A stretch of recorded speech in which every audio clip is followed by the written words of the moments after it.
ইরানে রোববারের ভোরের আলো ফোটার সাথে সাথে প্রচন্ড বিস্ফোরণে কেঁপে উঠেছে রাজধানী তেহরান।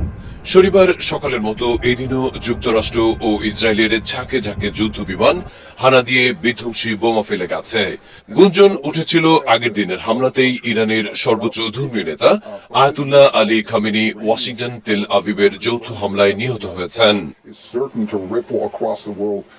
ইরানের সুপ্রিম ন্যাশনাল সিকিউরিটি কাউন্সিল এক বিবৃতি দিয়েছে, যা পড়া হয় দেশটির রাষ্ট্রীয় টিভিতে, যেখানে উপস্থাপককে কান্না জড়িত কণ্ঠে বলতে শোনা যায়, তাদের প্রাণপ্রিয় supreme leader Ayatollah Ali Khamenei আর নেই।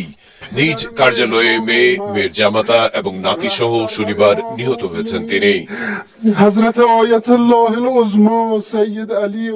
এর আগে সামাজিক মাধ্যমের এক বার্তায় খামেনি নিহত হওয়ার খবর দেন মার্কিন প্রেসিডেন্ট ডোনাল্ড ট্রাম্প।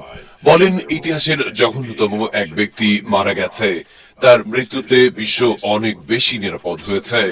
আরেক ভিডিও বার্তায় ইসরায়েলি প্রধানমন্ত্রী বেঞ্জামিন নেতানিয়াহু খামেনির নিহত হওয়ার খবর দেন। এছাড়া এনবিসি নিউজকে ট্রাম্প জানিয়েছেন, ইরানের বর্তমান প্রশাসনের অধিকাংশ শীর্ষ নেতৃত্ব শনিবারের হামলায় প্রাণ হারিয়েছে।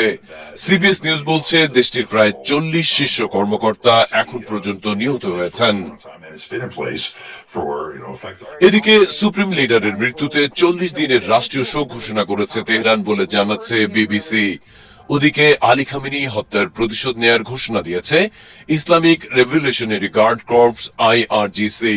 বলেছে, মধ্যপ্রাচ্যে যুক্তরাষ্ট্রের সব ঘাঁটি ও দখলদার ইসরায়েলের বিরুদ্ধে এমন সর্বাত্মক হামলা চালাবে যা এর আগে কেউ দেখেনি। আদিব মোহাম্মদ, ATN বাংলা, ঢাকা।